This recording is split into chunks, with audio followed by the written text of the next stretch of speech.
isa.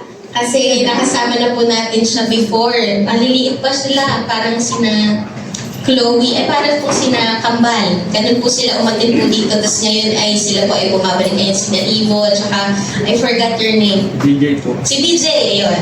Welcome po. Sige po, welcome na.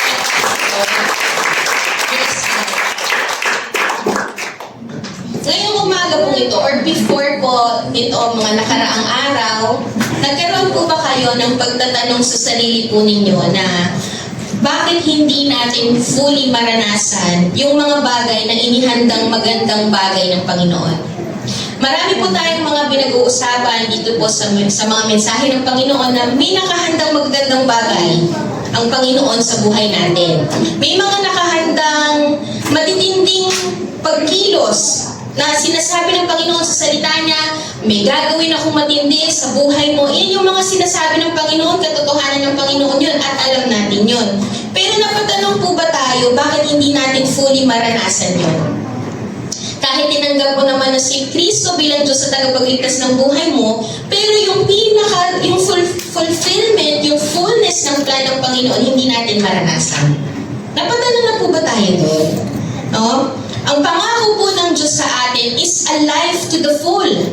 Diba? Sabi sa John 10:10, sa po ay pumarito sa lupa para bigyan tayo ng buhay na may kasaganahan, buhay na ganap, a life of abundance, diba?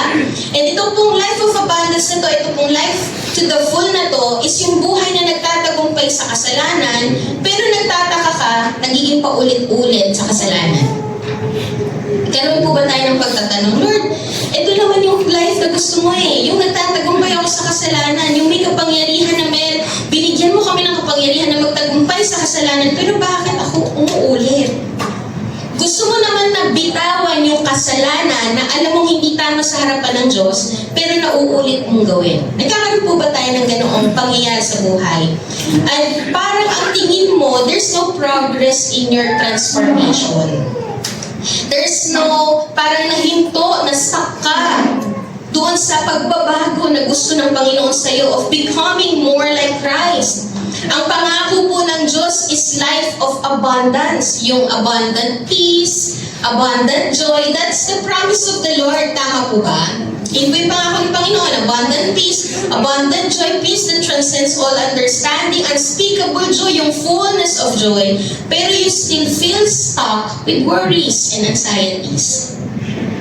Yung namumuhay ka na parang nagtatagumpay sa iyo yung depression and distress. Kakaroon po ba tayo ng ganung experience na, Lord, nagtataka tayo. Your promise is fullness of joy, abundant peace, pero bakit parang nagtatagumpay yung anxiety, yung worries, yung depression, yung distress? Instead na mapanatag ka, instead na mag-guard yung heart mo and yung mind mo ng peace ng Panginoon, mas na-overpower ka ng anxiety, pero Kristiyano ka. Tinanggap mo naman si Kristo at bukas sa loob mo yung pagtanggap mo kay Kristo. Nagkaroon po ba tayo ng pagtatanong, Lord, bakit hindi ko maranasan yung fullness of that promise? May pangako ang Diyos na new things, great things sa buhay mo, but you cannot experience the fullness of God's promise in your life. Hindi mo maranasan yung fullness of God's plan of your life. May new things, may great things, pero hindi mo ma-achieve yung bagay na yun. Parang napipigilan ka ba? Parang ganon. Alam niyo po kung bakit? Because meron pong kailangang mangyari sa buhay natin. Last week, we talked about new heart, new spirit. And today, ang kailangan din pong mangyari sa buhay natin is renewing of the mind. You need to renew your mind. No? Iyan po yung ating pag-uusapan today. Renew your mind. Kailangan mabago yung isip natin. Last week po, binigay po ng mensahe ng Panginoon na yung pagbabago ng puso, ngayon ay pagbabago ng isip. Okay? Kagaya na lang po ng bansang Israel o ng mga Israelita, the Lord delivered them from Egypt. Alam naman po natin yung story ng Israelites, di ba? Na sila po ay naalipin ng bansang Egypt at dineliver po sila, inalis po sila ng Panginoon sa bansang Ehipto sa pagkakaalipin. At meron pong pangako, magandang pangako ang Panginoon sa kanila. Hindi po natapos yung pagkilos ng Panginoon sa pag-alis nila sa bansang Egypt, pero may nakahandang great promise si Lord sa buhay nila, na iyon yung nilulook forward po nilang puntahan. Iyon yung nilulook forward nila na mangyari sa buhay nila. To them, yung promise na yon ng Panginoon, that is the new thing. That is the great things that God has prepared for them. That is the promised land. Yung lupang pangako. Yung lupa na magiging kanila. Okay? Na pagtitirahan nila. Pero ang problema, hindi po nila mapunta-puntahan. May pangako, they know the promised land, pero napipigilan sila sa pagpasok sa promised land. Napipigilan po sila, hindi nila mapunta-puntahan yung great things na yun, yung new things na yun. The promise of the Lord to be delivered from Egypt, naranasan nila. Yung pag-alis sa Egypt, naranasan nila. Yung salvation from Egypt, naranasan po nila. Pero the fullness of that promise of being in the promised land, hindi po mangyari-yari sa buhay nila. Okay, natatandaan po yung story na yun. Ano po yung nangyari? They are stuck and wandering in the wilderness for 40 years. No? Malapit na, parang ilang, konti na lang. Ay, alam niyo yung sinasabing, so near yet so far. Andyan na, pero hindi mapuntahan. Bakit? Kasi mas napiling ma-stop at mag-wander sa wilderness. Kaya hindi maranasan yung fullness of God's plan. Hindi maranasan yung great things, yung new things na pinangako ng Panginoon sa buhay nila. Why? Hindi nare-renew yung mind. They experience the salvation, pero hindi sila totally nag-surrender sa sanctification na gusto ng Panginoon. Naranasan yung kaligtasan, pero hindi nagpasako doon sa pagkilos ng pagbabago ng isip at ng buhay sa Panginoon. Naranasan po nila when they are being, parang inalis sila sa Egypt, naranasan nila yung new heart, yung new spirit, pero hindi nagtuloy sa renewing of the mind. Ang bansang Israel po, inalipin sila ng Egypt for so long. At hindi po nila kayang palayain ang sarili nila sa pagkakaalipin. That's why the Lord intervened. He is the one who made a way for them to be delivered. Ang Diyos ang gumawa ng paraan para sila makaalis sa pagkakaalipin. Ganon din po ang nangyari sa buhay natin. Hindi po natin kayang iligtas at palayain ang sarili natin sa pagkakaalipin kay Satan. Kaya po, si Lord yung gumawa ng paraan. The Lord make a way for that to happen. Na tayo ay maligtas, tayo ay mapalaya sa kasalanan, tayo ay mapalaya kay Satan by sending His Son Jesus Christ to die on the cross for us to be delivered from Satan, from death, from punishment in hell, for us to be brought out from darkness and from bondage. Ito po yung tinatawag na being born again. Yung pag-alis ng Panginoon sa bansang Israel from the captivity from Egypt, iyon po ay tinatawag na deliverance, being born again, being regenerated, na bago ang puso, na bago ang isip. Nung tinanggap mo si Kristo bilang Diyos na tagapagligtas ng buhay mo, and you put your faith on the finished work of Jesus Christ on the cross and His resurrection, na bago, nabigyan tayo ng bagong puso, nabigyan tayo ng bagong spirito. Hindi na po patay ang spirito natin, kundi buhay ang iyong spirito. Iyon po yung salvation. Iyon yung regeneration. Okay? Iyon yung deliverance. Yun po yung pinag-aralan natin last week, di ba? Sa Ezekiel 36:25-27, ang sabi po doon, I will give you a new heart and a new spirit. He will remove the heart of stone and will give us the heart of flesh. He will put His spirit in us. So, sinasabi po dito na hindi po mababago ang isip natin kung hindi muna mababago ang puso. Kaya diniliver muna po ng Panginoon ang bansang Israel from Egypt para mabago ang puso. And yung kanilang journey papunta sa Promised Land, yun po ay yung pagbabago ng isip. That is the sanctification. Pag tinawag natin sanctification, pagiging banal, pagbabago ng buhay, pagbabago ng isip. Kung papansinin po natin sa Ephesians 4:18 to 24, ano po yung sabi dito? They are darkened in their understanding, alienated from the life of God. Hindi daw po familiar sa mga sa buhay ng Diyos o sa buhay patungkol sa Diyos because of the ignorance that is in them due to their hardness of heart. Yung pagiging ignorante daw natin sa salita ng Diyos, yung hindi natin pagkaunawa sa salita ng Diyos ay dahil sa pagiging matigas na puso. So pinapakita po dito na ang unang problema ay ang puso. Kailangan mabago muna ang puso para mabago ang isip. Kailangan mabago muna ang puso para mabago ang isip, mabago ang outlook, ang outlook sa buhay.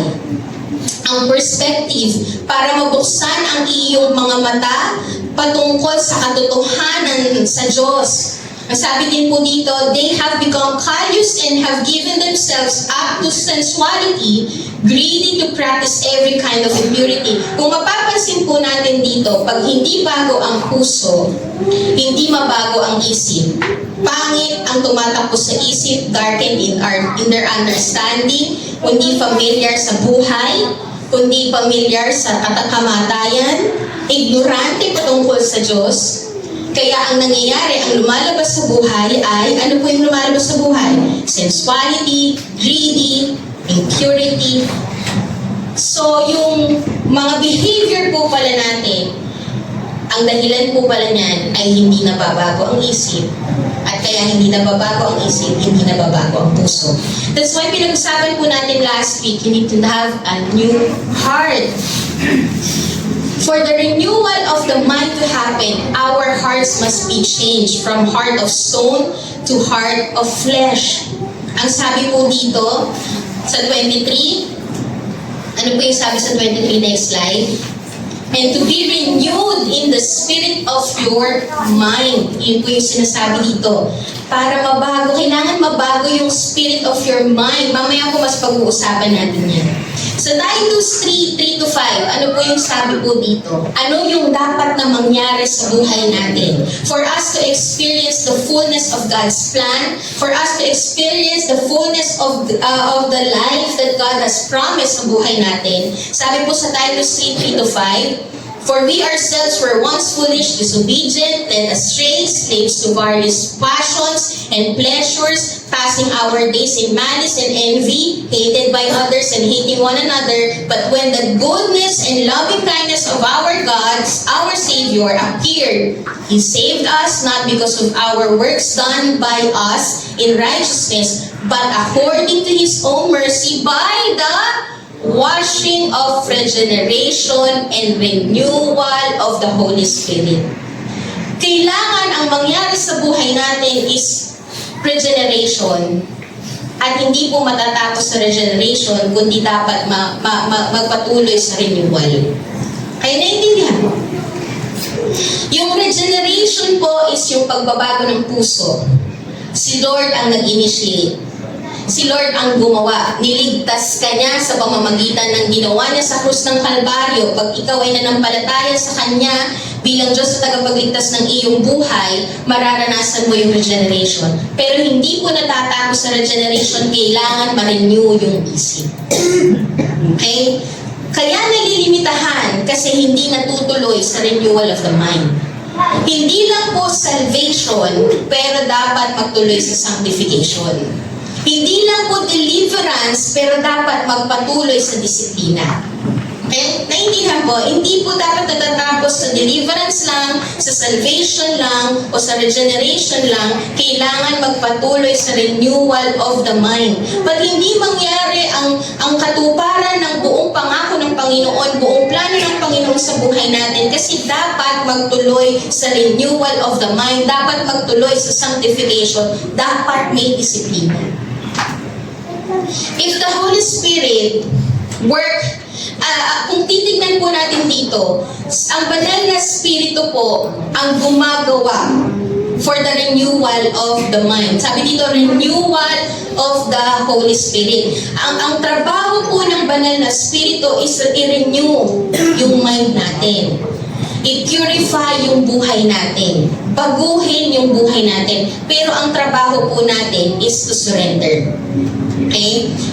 Huwag po tayong magkaroon ng kaisipan na ang banal na Espiritu naman ang dapat kumilos sa pagbabago ng buhay ko. Wala ka na lang gagawin.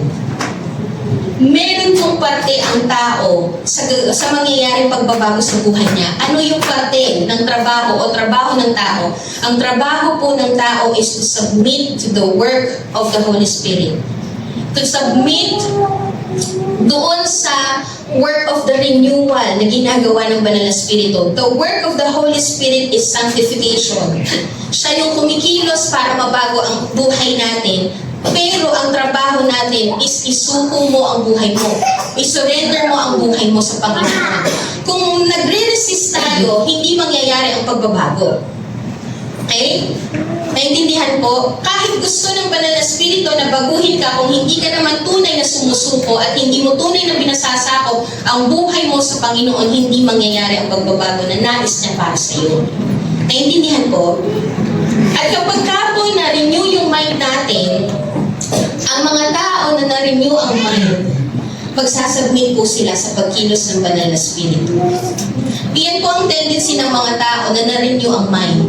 Ang mga tao na na-renew ang mind na bago ang isip, magsusurrender ka sa sanctifying process na ginagawa ng Diyos sa iyo. Kung papansinin po natin, balik tayo sa example ng bansang Israel. Ang naging problema ng bansang Israel, why they didn't experience the fullness of God's promise, kasi na-regenerate pero hindi nagpasakop sa paghihinang ng Panginoon sa kanilang buhay. Na-deliver from Egypt, pero hindi naalis yung Egyptian lifestyle sa buhay nila. Nakita po yung difference? Naalis sila sa pagkakaalipin, naligtas sila sa pagkakaalipin sa bansang Ehipto, pero yung lifestyle ng Egyptian sa kanilang buhay, hindi po totally maalis-alis kasi hindi nagpapasakop. Okay? Being delivered is taking you out from Egypt, but being disciplined is taking Egypt out of you. Being regenerated is taking you out from Egypt, but being renewed of the mind is taking Egypt out of you. Nakita po? Yung salvation ay yung pag-alis mo doon sa pagkakaalipin kay Satan. Yung sanctification ay yung pag-aalis ng impluensya ni Satan sa buhay mo. Nakita po yung difference? Kasi kung titignan po natin sa bansang Israel, for the longest year, ang bansang Israel po ay naalipin ng bansang Ehipto. At nakasanayan po nila yung Egyptian lifestyle. Ano po yung mga Egyptian lifestyle na yun? Yung mga ginagawa, gawi na hindi tama sa harapan ng Diyos. Ang tagal po natin naalipin kay Satan, may influence po siya sa buhay natin. May lifestyle si Satan sa buhay natin. Yung pagsisinungaling, di ba? Yung mga bagay na galing sa kay Satan, no? Ganun din yung nangyari sa bansang Israel. Yung lifestyle ng Egyptian or ng Egypt ay nananatili sa kanilang buhay. Yung lifestyle na yung hindi dapat pinapamuhay ng isang anak ng Diyos, nasa kanila. And sa renewing of the mind, dun po nangyayari yung pagpatay ng lifestyle na yun. Ay, naiintindihan po? Nakaka-connect po tayo? Nakaka-connect po ako sa inyo. So, kailangang alisin yung Egyptian lifestyle. Yung mga bagay na ginagawa na hindi tama sa harapan ng Diyos. Yung pamumuhay na hindi naman talaga dapat ipamuhay ng isang anak ng Diyos. Inaalis, pinapatay yun ng Panginoon. Kailangan po yun mamatay para maranasan mo yung fullness of God's plan in your life.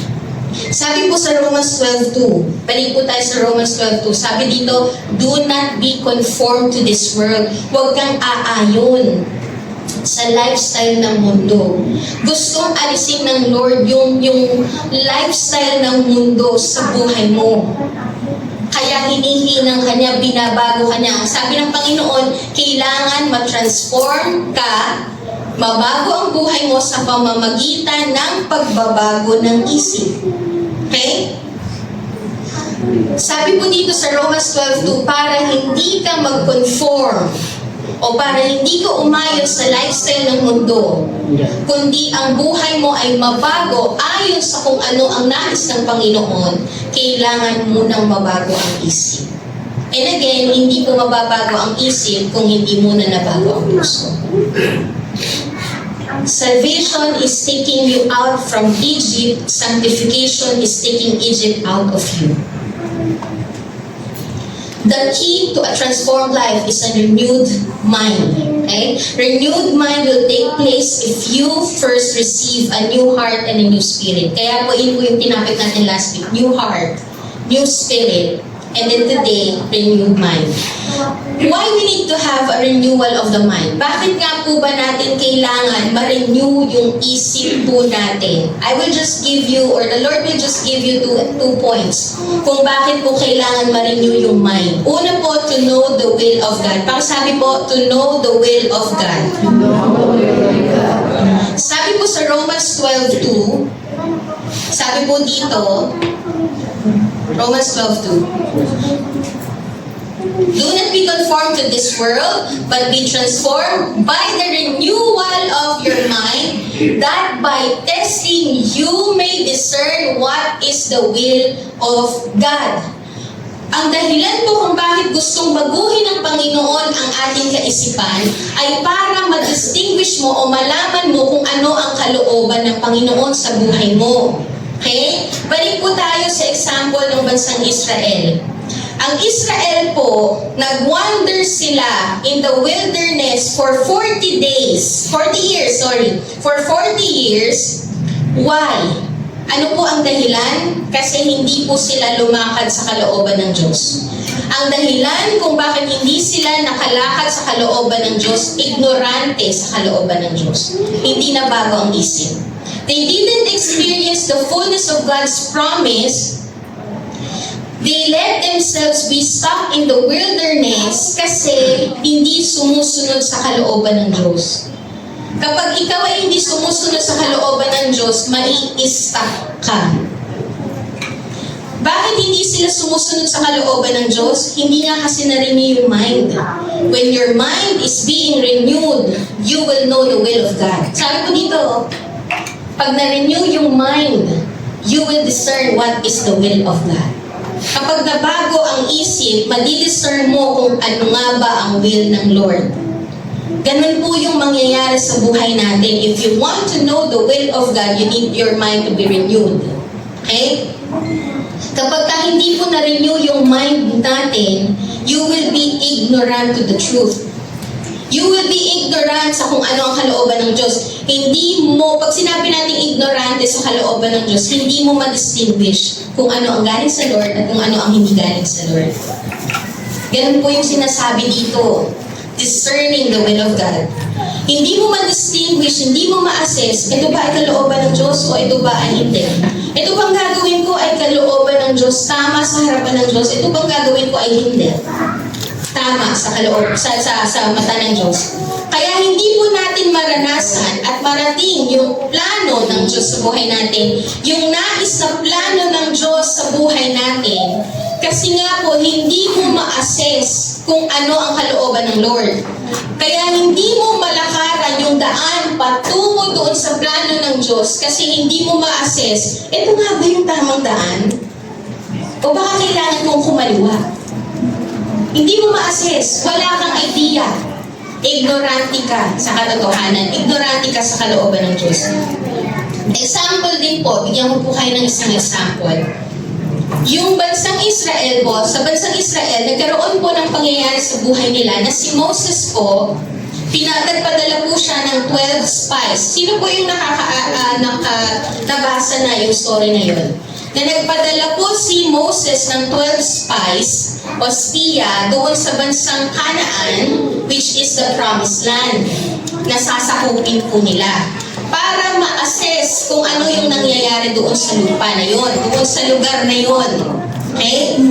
Tapos, nung pagbalik po ng 12 spies, nung 12 na spiya, yung 10 espiya po from the 12 spies, okay? Ang kanila pong nakita is hindi natin kaya. Hindi natin kaya yung mga tao na nandoon, matatangkad sila. Hindi natin kayang talunin sila. So, ang nangibabaw na boses sa kanilang buhay is boses ng pagkatakot. Okay? Pero ang sabi po ni Joshua, after po nilang magpunta doon sa Canaan, at nag-assess po doon sa Canaan, ang kanila pong sinabi sa bansang Israel, sa mga tao doon, sabi, masasakop natin ang promised land, pinangako na yun ng Diyos sa atin. Iyon po yung boses ng pananampalataya. Okay? Pero, nung narinig po ng bansang Israel, dahil nga ignorante sa salita ng Diyos, ignorante sa kalooban ng Diyos, hindi nare-renew yung mind, hindi nababago yung isip. Nung narinig nila yung report nung 10 spies versus doon sa kay Joshua and Caleb, ang pinili po nila is instead na boses ng pananampalataya, ang pinakinggan nila is boses ng pagkatakot. Okay? Ang naging respond po nila is, bumalik na lang tayo sa Egypt. Meron pa nga kasi na Egyptian heart, Egyptian lifestyle, Egyptian culture in their lives, kaya mas gugustuhin na lang bumalik sa natin. Hindi mapatay eh. Hindi ma-renew. Ayaw magpa-renew. Ang sinasabi nila, bumalik na lang tayo sa Egypt. Dalhin mo na lang kami doon, ibalik mo na lang kami doon. Kaya mo ba kami dinala dito is para patayin? Tapos nagkaroon pa sila ng pag-iisip o ng plano na batuhin si Moses. Kung mapapansin po natin doon sa bansang Israel, kapag ignorante ka sa kalooban ng Diyos, hindi mo ma-distinguish kung ano nga ba sa dalawa ang nagsasabi ng galing sa Lord at galing kay Satan. Galing sa Lord o kasinungalingan ni Satan. Because you are ignorant to the will of God, mas pinakinggan ng Israelites yung boses ng pagkatakot kaysa boses ng pananampalataya. Yung boses ng kasinungalingan ng kaaway kaysa boses at tinig ng Diyos. The reason kung bakit hindi po nila napuntahan yung promised land, ignorante sa kalooban ng Diyos. Iba ang pinakinggan. Mas pinakinggan ang boses ng pagkatakot kaysa boses ng pananampalataya. Sabi nga po ni Henry Ford, kapag inisip mo, hindi mo kaya, hindi mo nga talaga kaya. No? Iyon yung sinasabi sa atin, kaya it's important na talagang ma-renew yung mind natin. Kapag hindi renewed yung mind, hindi mo ma-discern kung ano ang galing sa Lord at kung ano ang kasinungalingan ng kaaway. Kaya hindi mo maranasan yung fullness ng pangako ng Diyos. Kasi ang renewed mind, a renewed mind has the ability to recognize thoughts and voices that contradicts to the Word of God. Iyan po yung renewed mind. Next slide po. That is the renewed mind. You know. You have the ability to recognize thoughts and voices that contradicts to the Word of God. Aware ka na itong sinasabi na, itong nangyayari sa akin, itong pinapasok na thinking sa isip ko, yung mga thoughts sa isip ko, ito ay hindi galing sa Lord. Ma-assess mo yun. If you have a renewed mind has the ability to recognize thoughts and voices that contradicts the Word of God. Sabi nga po sa 2 Corinthians 10:4-5, for the weapons of our warfare are not of the flesh, but have divine power to destroy strongholds. We destroy arguments and every lofty opinion raised against the knowledge of God and take every thought captive to obey Christ. Ang sabi po dito is yung stronghold. Pag sinabi po natin stronghold, ito po is yung way of thinking mo na kinokontrol ni Satan. That is the stronghold. Yung sinasabi po dito. Pag sinabi natin stronghold, yung dinidescribe ko na stronghold dito na kailangan i-destroy, is yung kuta ng kaaway na nasa isip natin. Na namumugad na siya sa isipan natin. Nilalagyan na tayo ng mga kasinungalingan sa isipan natin. You know what? The enemy, ito po ha, we need to listen to this. The enemy loves to mess with your mind. The enemy loves to attack your mind kasi kapag ang isip mo ay hinayaan mong mapuno at makontrol ng kasinungalingan ni Satan, napaparalyze ka. Mapaparalyze ka, hindi mo na magawa yung kalooban ng Lord. Napapansin niyo po ba na pagka ang inisip mo nakakatakot, nagre-respond ang katawan mo, na natatakot ka nga talaga. Kapag ang iniisip mo is hindi ko kaya, ang magiging respond ng katawan mo, hindi mo nga talaga kaya, hindi mo nagagawin. Kasi sabi mo hindi mo kaya. Kasi ang iniisip mo hindi mo kaya. Ang in-entertain mo ay yung kasinungalingan ng kaaway na hindi mo kaya. He loves to attack your mind. Kasi kapag hinayaan natin na man-penetrate ng kaaway ang mind natin, pansinin natin na lilimitahan ka. The reason kung bakit ka nalilimitahan at hindi mo mapuntahan yung plano ng Diyos sa buhay natin, hindi natin malakaran yung plano ng Diyos sa buhay natin, is because we entertain the lies of the enemy. And the enemy loves to attack your mind. Kasi para ka malimitahan. Sige, hayaan mo nga ng Diyos. Pero atakihin natin yung isipan para hindi niya maranasan yung fullness ng plano ng Diyos. Amen? Once na hinayaan natin na mag-isip tayo ng mga bagay that will feed our worries and anxiety. Pansinin niyo po, kapag ka-feed mo ang iyong isip ng anxiety, feed mo yung isipan mo ng worries, ang nangyayari sa'yo, nagmamalfunction ka. Ligtas ka naman, pero hindi mo maranasan yung buong plano, buong pangako ng Diyos. Kasi kapag ka naiba yung takbo ng isip, magmamalfunction ang buhay. Hindi maranasan yung paglakad sa kalooban at plano ng Diyos. Para hindi mag-flow ng maayos yung araw mo. Okay? Ganun po katindi ang epekto ng ating pag-iisip sa buhay po natin. Kaya po, the enemy loves to attack your mind with his lies. Kasi kapag nagkaroon ng stronghold ang kaaway sa isipan natin, his lies becomes your reality. His lies becomes your truth. Iyan na po yung iyong maiisip, iyan na po yung magiging realidad mo. When you believe on his lies, it becomes your life. Lies of the enemy will pull you away from God's will and God's truth. Ang sabi po sa Ephesians 4:23, basahin po natin sa Ephesians 4:23.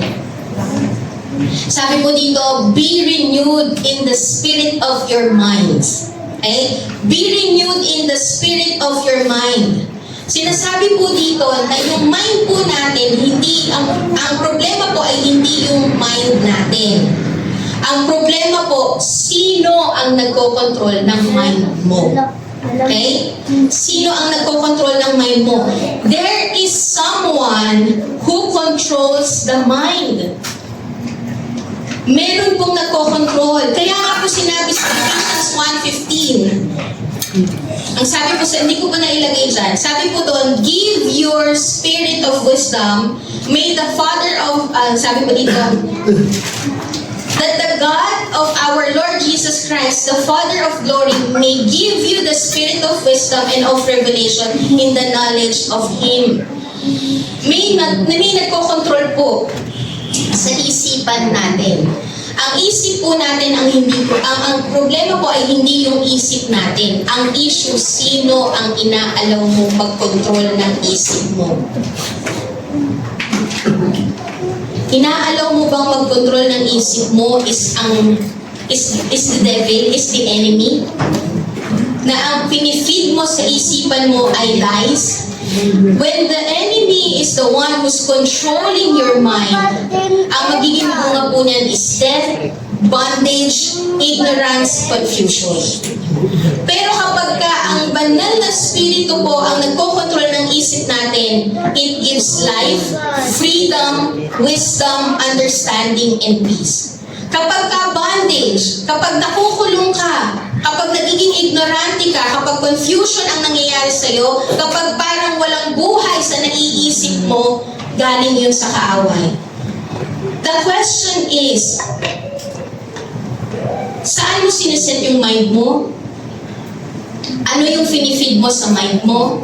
Sino yung inaalaw mo na mag-control sa mind mo? Because what you feed your mind controls the course of your life. That's the power of having a renewed mind. Kung sino po ang nagko-control sa isipan natin, iyon po yung lumalabas. Kung sino yung inaalaw natin na mag-control sa isipan natin, iyon po yung lumalabas. So saan po natin siniset yung mind natin? Kung saan mo sinet yung mind mo, kung sinet mo yung mind mo sa negative na kaisipan, ang lalabas sa buhay mo, negative. Kung sineset mo ang isipan mo sa mga bagay that will feed your anxiety, ang lalabas talaga sa buhay mo is malfunction. Hindi ka makakapag-function ng maayos.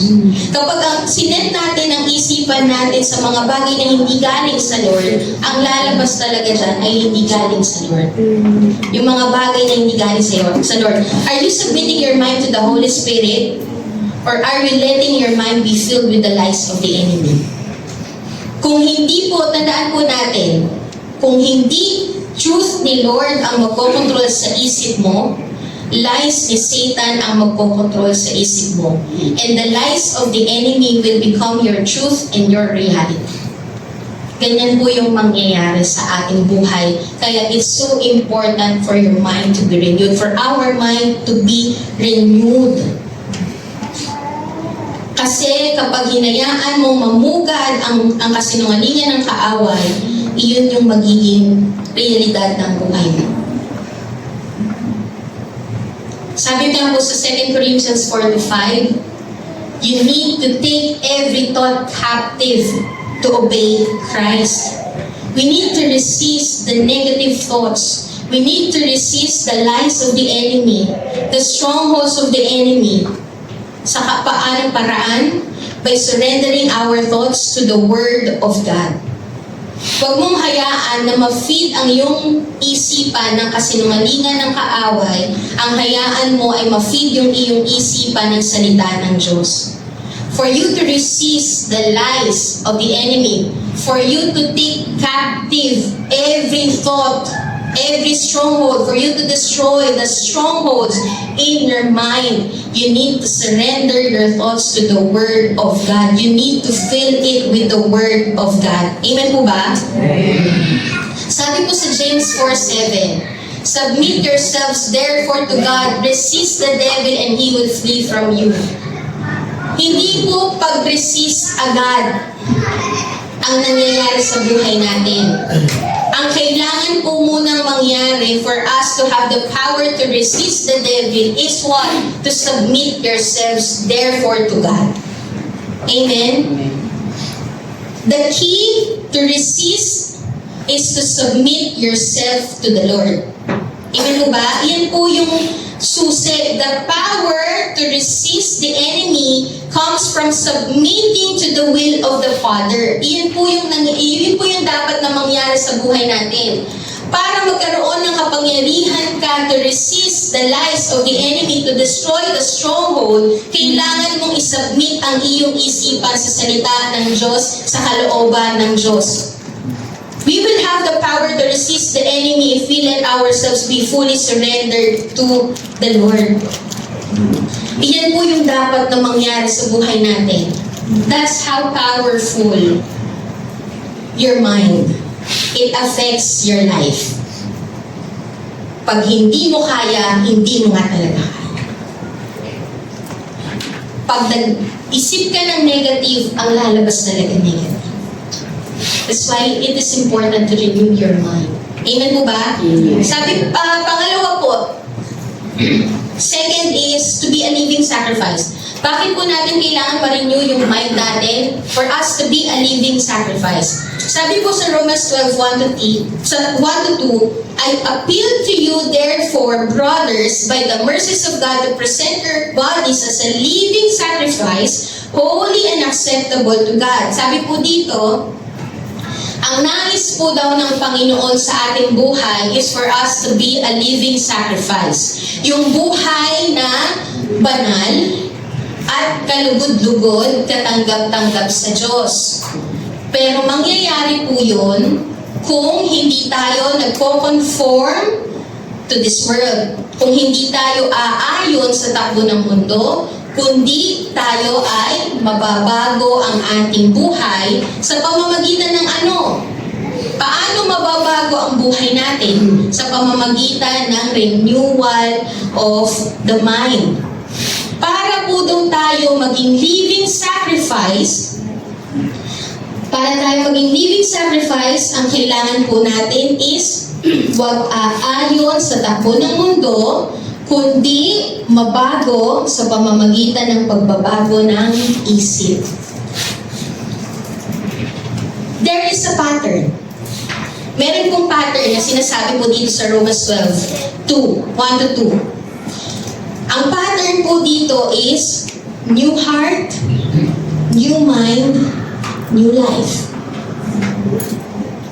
Kanina po sinasabi natin, hindi mababago ang isip kung hindi muna mababago ang puso. Ang dahilan kung bakit may lumalabas sa buhay natin na magagandang bagay o pangit na bagay is because depende yun sa takbo ng isip.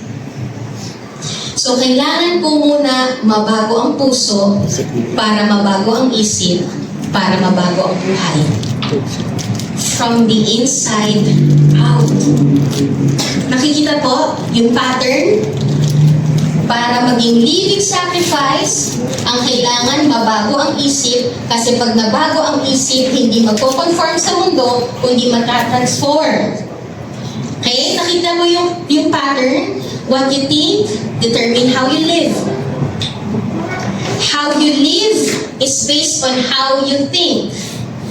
Kung ano yung klase ng buhay na gusto mong ilabas, ayan na po ay nakadepende sa kung paano ka mag-isip. At mangyayari ang pagbabago ng isip kung nabago muna ang puso. New heart, new mind, new life. See the pattern? What you feed your mind will balik po tayo doon sa verse. What you feed your mind will either lead you to conformity or to being transformed. Kita po? Ganun po yung dapat na mangyari sa buhay natin. If your mind is filled with the Word of God, your life will be transformed. And ang ma-express po niyan is a holy life. Hindi mo kailangang pilitin yung holy life. Ang kailangan mangyari, mabago ang isip.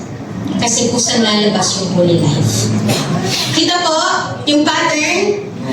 That's why it is so important for your mind to be renewed. Mabago ang isip. If your mind is filled with the Word of God, you will respond in a way that is pleasing to God.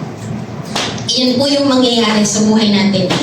Ang pagta-transform po will naturally come out. We will express a holy life kung nababago ang isip. Kasi nakadepende sa takbo ng isip, sa kung ano ang pinifil mo sa isipan mo, iyan po yung lalabas sa'yo. Naalala ko po yung pangyayari sa, I think 2 weeks ago o 3 weeks ago. Papanik po ako dito sa Antipolo. Nandun po ako sa may Beverly Hills. Sino po yung alam yung Beverly Hills? Yun. Di ba po one way yun? One way po yun, di ba? So, nung papalik po ako doon, dahan-dahan lang po ako nagdadrive papunta po dito sa church. Nung papalik po ako doon, may nakita po ako na van na palabas from Beverly Hills. So, ang ginawa po niya, sumalubong po siya sa amin. Bigla siyang sumalubong po sa amin. So, ang nangyari po, dahil sumalubong po siya sa amin, one way po yun eh. So, ang tendency ng mga driver na nakita ko, na-observe ko po kasi dahan-dahan lang ako nagda-drive, kaya na-observe ko yung reaction ng mga driver na nasa harap ko. Yung isang driver po doon, sumigaw! Hoy! Gising na kayo? Hoy! Tapos biglang nagmura. Hindi ko na sasabihin. Kaya na niya yun. Okay? Hindi ko na yung sasabihin. Mahirap yun eh. Kaya, hoy! Biglang nagmura. Ang lakas, galit na galit. Kasi nga, sumalubong eh. Mali yung driver ng van. Yung isa naman po, bumusina ng malakas, yung businang galit na galit. And then, nung lumapit po yung driver, nung ako na po yung papalapit po sa kanya, sumenyas po ako. Sabi ko, one way. Jesus. One way. Sabi ko po, one way. Tapos sabi ng driver, ay, sorry. Gumanon lang siya. Nagkaroon ng magandang communication kasi hindi ko galit yung aking pong nai-respond. Nung bumusina yung ibang driver ng galit na galit, nung nagmura yung ibang driver, hindi niya naintindihan. Nagtataka siya.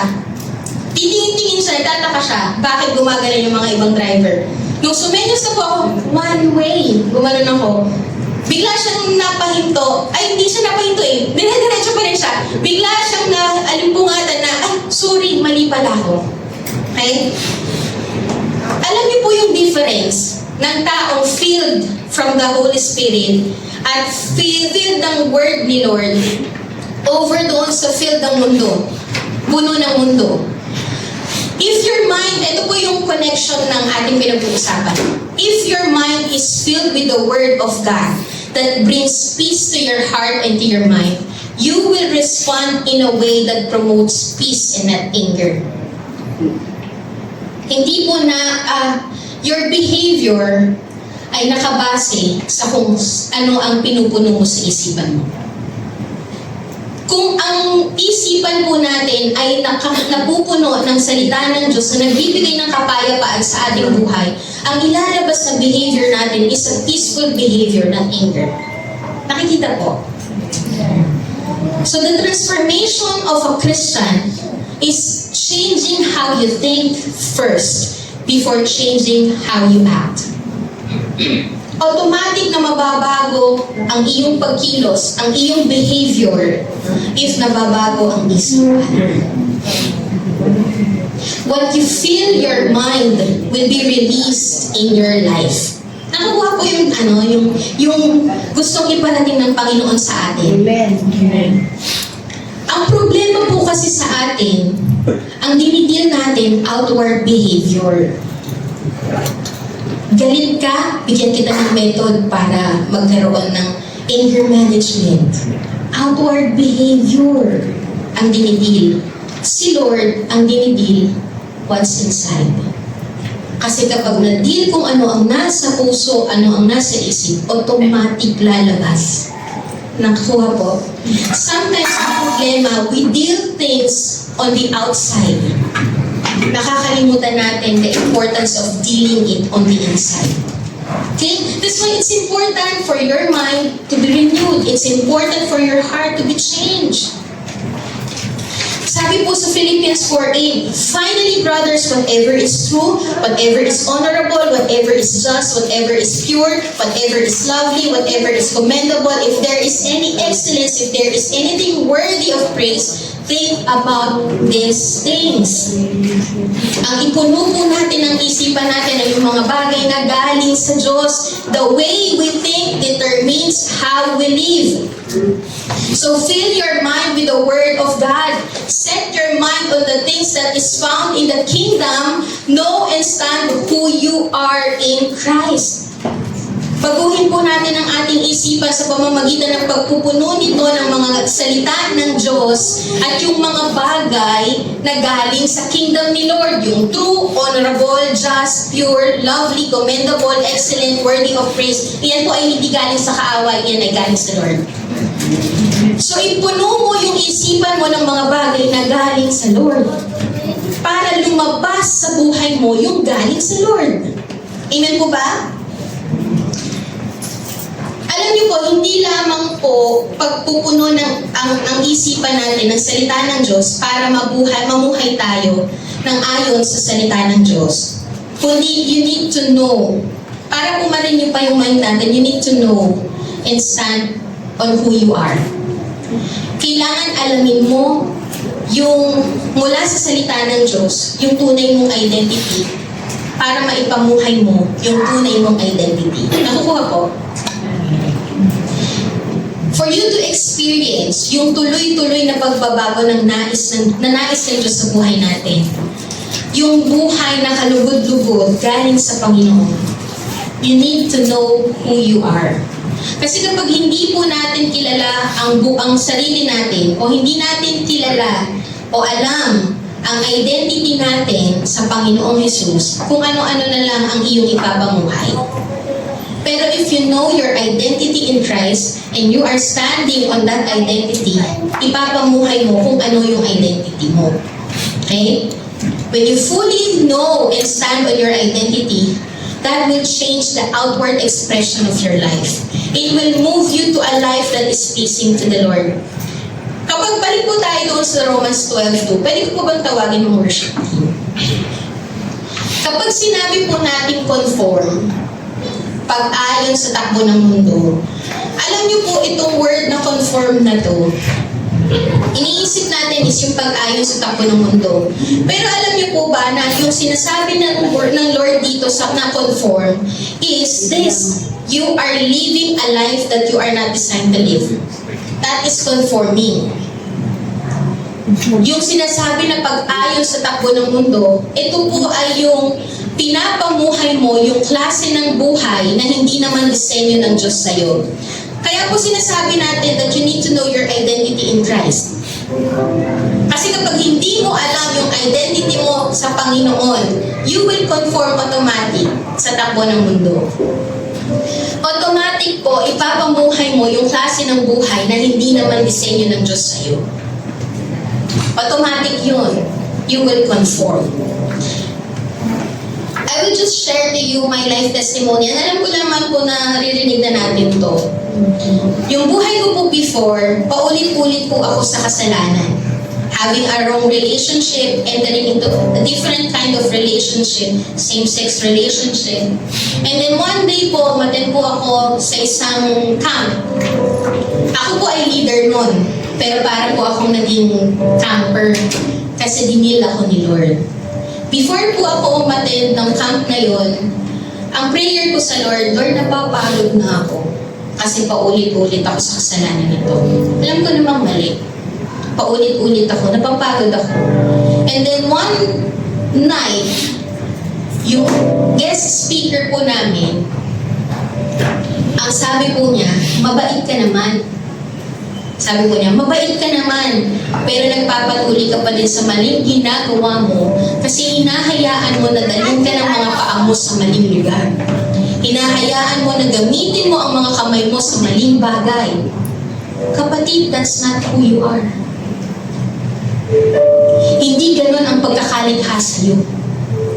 Hindi ka para dyan, para kay Lord ka. Alam niyo po, nag-strike po yung puso.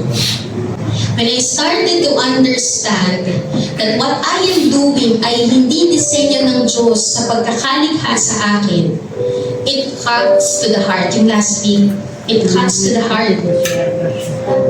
Alam ko na tinanggap ko si Kristo, pero hindi ko fully ma-embrace yung plano ng Diyos. Hindi ko fully ma-embrace yung great things ng Panginoon sa buhay ko.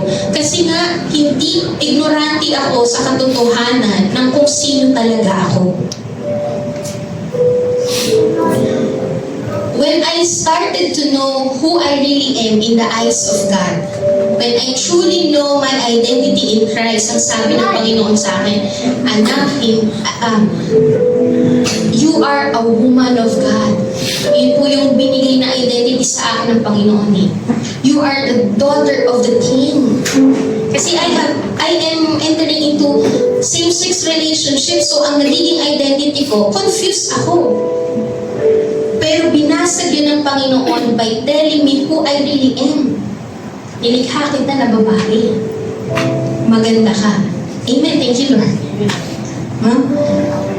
I started to surrender when I started to know who I really am. When I started to really, truly embrace my identity in Christ, I started to surrender my life to the Lord. Ang sabi ko sa Panginoon, Lord, sinusuko ko na yung buhay ko sa iyo. I wanted to live my life according to what you intended for me. Gusto kong ipamukha yung buhay na to ayon sa kung paano mo ako dinisin. Gusto kong ipamukha yung buhay na to kung ayon sa kung paano mo ako nilikha. Alam niyo po, you need to renew your mind by truly knowing who you are in Christ. And when you truly stand on your identity in Christ, maipapamuhay mo ang tunay na disenyo ng Diyos sa iyo. Yun po yung dapat na mangyari, renewal of the mind. If you will observe, dito po sa mundo natin, what they are always promoting is confusion of their identity. Kung papansinin po natin sa social media, yung inilalakad ng mga batas, laging confusion of identity. Kasi kapag na-confuse yung identity ng isang tao, hindi nila they will never live their full potential. No? Pag na-confuse ka sa identity mo, you will never live the full potential of your life. Hindi mo ipapamuhay yung tunay na disenyo ng Diyos na nilikha niya sa'yo in the first place. Kung titignan niyo po ang nangyayari, parang minsan nagiging yung factory reset. Parang nagiging katatawanan. Pero alam niyo po ba, there is darkness inside behind that. Kasi talagang kino-confuse ng kaaway yung identity natin para hindi mo mapamuhay talaga kung ano ang disenyo ng Diyos sa'yo. No? People think, yung kung papansinin mo parang nagiging katatawanan din na merong mga tao, ina-identify nila ang sarili nila na hayop. Parang nakakatawa, no? Pero nakita nyo, pag na-confuse yung identity, hindi nila tunay na maipamuhay kung ano talaga yung disenyo ng buhay nila. In-identify nila ang sarili nila na hayop. Kaya kumain ng padila. Hindi mangyari-nyari yung full potential ng kanilang disenyo. Meron pa ako nakita, parang in-identify nila na sila ay tiger, nagpatato ng pagiging tiger. Di ba parang kailangan ba nilang mag-strive to do that? Baguhin yung sarili nila, hindi naman sila disenyo sa ganun. Nakikita niyo po yung ginagawa ng kaaway to ruin the mind of the people. Kapag ka nasira ang takbo ng isipan kung sino ka talaga sa harapan ng Diyos, hindi mo mapapamuhay yung tunay na disenyo mo. At nakakalungkot pag hindi natin napamuhay yung tunay na disenyo natin. No? Sayang. Kailangan mong mag-strive. No? Sabi din, alam niyo po, the reason din po kung bakit napapagod tayo. Ito po, listen to this. Ang reason din po kung bakit napapagod tayo, kasi ginagawa natin yung bagay na hindi naman talaga disenyo ng Diyos para sa iyo. Halimbawa, isda. Kapag pinilit niyang lumipad, ano yung mangyayari sa kanya? Mapapagod siya. Mapufrustrate ma-frustrate siya. Bakit hindi ko magawang lumipad? No? Magbo-burden siya. Ang tagal ko nang nag-aaral na lumipad. Bakit hindi ko magawang lumipad? Why? Hindi naman kasi siya nakadesenyo para lumipad. Nakadesenyo siya para lumangoy. Ganyan po ang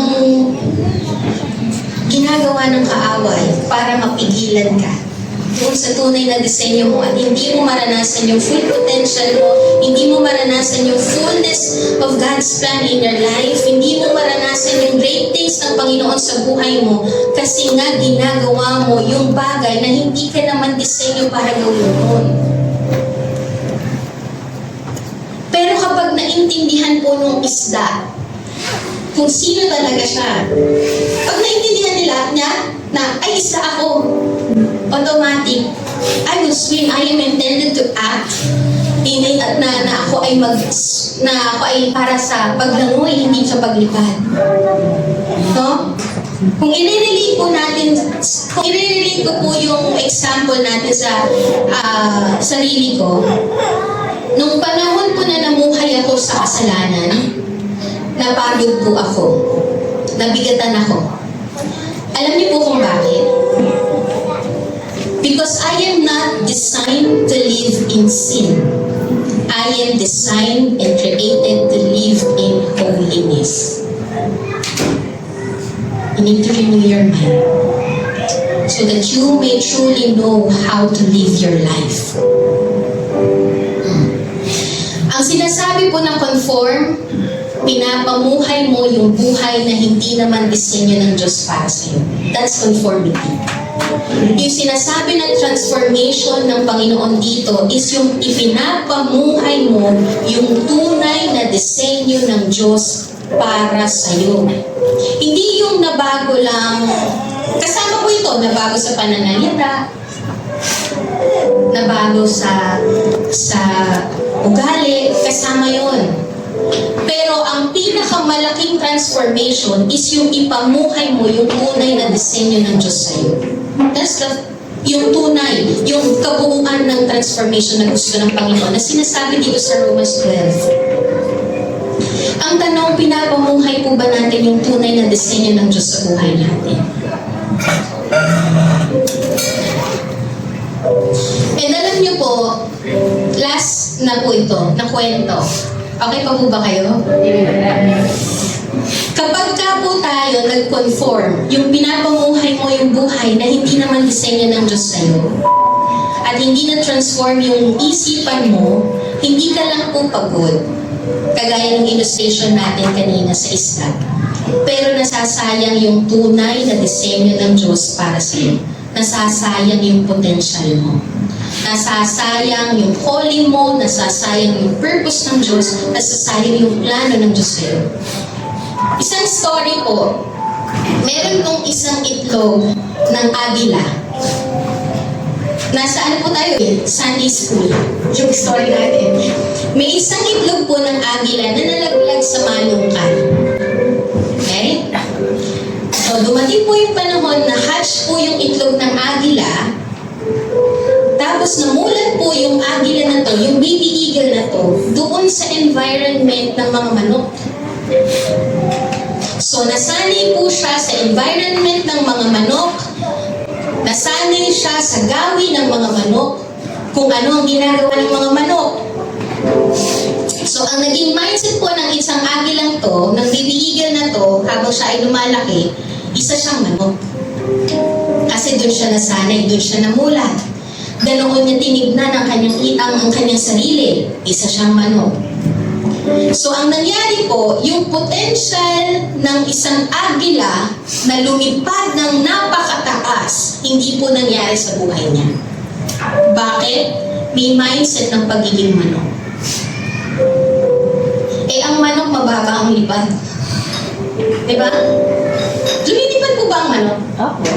Pero hindi po ganun kataas compare sa agila. Nakita po natin, pagka yung agila, nung nagkaroon ng mindset na siya ay manok, nasayang yung potential. Hindi kasi talaga pinamuhay yung tunay na disenyo ng pagkakalikha sa kanya. Bakit? May mindset eh. Nilikha naman talaga siya bilang eagle. Pero nalimitahan kasi, isipan ang problema. Yung potential niya to hunt in the wild, that's the potential of the eagle. Powerful siya mag-hunt sa wild. Hindi niya po yun nagawa. Bakit? May mindset na ng pagiging manok. Ang manok, wala siyang potential mag-hunt. Ang manok ang hinahunt. Diba? You see the powerful effect of your mindset. Nalilimitahan ka. Kaya nasasayang ang disenyo ng Diyos para sa atin. Nasasayang yung gift ng Lord, yung calling ng Lord, yung promise ng Panginoon inside the will of God. Kapag hindi mo talaga kilala kung sino ka sa harapan ng Diyos at hindi mo tinatayuan kung sino ka nga talaga sa harapan ng Diyos. Sayang. That's why it is so important for your mind to be renewed. You need to renew your mind by knowing who you truly are. Amen po ba? You need to know who you truly are. Kasi when you live your life according to your identity in Christ, your life will be fulfilled. You cannot be a living sacrifice with a worldly mind. To change the way you live is to change the way you think. Pwede po ba tayong tumayo lahat? Tandaan po natin, your identity is you are redeemed. Amen po ba? You are redeemed. Pinalaya ka na ng Panginoon. Binigyan ka ng tunay na kalayaan ng Panginoon. Kaya ipamuhay mo yung kalayaan na yun. Hindi ka na po nakagapos sa kaaway. So, huwag ka nang bumalik sa dating mong buhay kasi pinalaya ka na ng Panginoon doon sa dating buhay na yan. If you truly know who you are, that you are redeemed, mas nanaisin mong mamuhay doon sa tunay na kalayaan na ibinigay sa iyo ng Diyos kaysa bumalik doon sa pagkagapos ng dating pagkahay. Amen po ba? Ang sabi ng Panginoon sa salita niya, you are more than conquerors. The Lord already won the grave. Nagtagumpay na po ang Panginoon sa gawa ng kaaway sa buhay mo. Kaya continue to walk on the victory of Jesus Christ. Matagumpay ka na, hindi ka talunan. You are a child of God. Amen po ba? That's your identity. You are a child of God. So you don't need to worry and to be afraid because you have a Father who loves you and will take care of you and your needs. Amen po ba? As a child of God, meron po tayong Ama na nakamasid sa langit. Alam ang pangangailangan mo, kaya hindi ka dapat mag-alala. Hindi mo kailangan sarilinin ang mga nangyayari sa buhay mo kasi merong isang Ama na nakaabang na gusto kang alagaan. That's your identity. You are a child of God. You are hidden in Christ. Ang sabi po doon sa pagiging hidden in Christ, you are fully covered.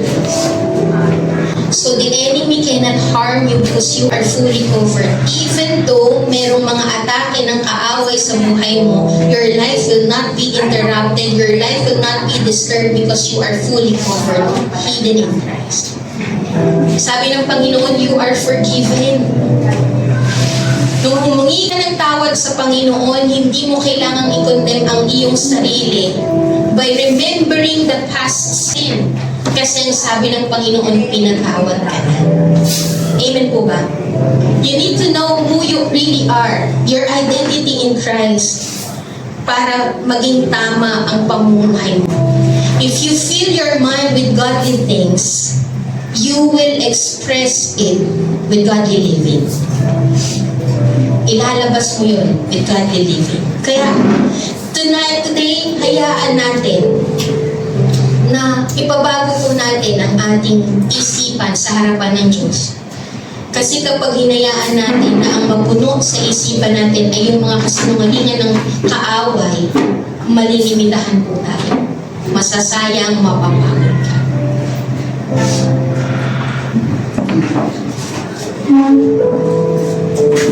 po, as we sing this song, hayaan po natin na talagang i-embrace po natin kung sino nga po ba tayo talaga sa harapan ng Diyos.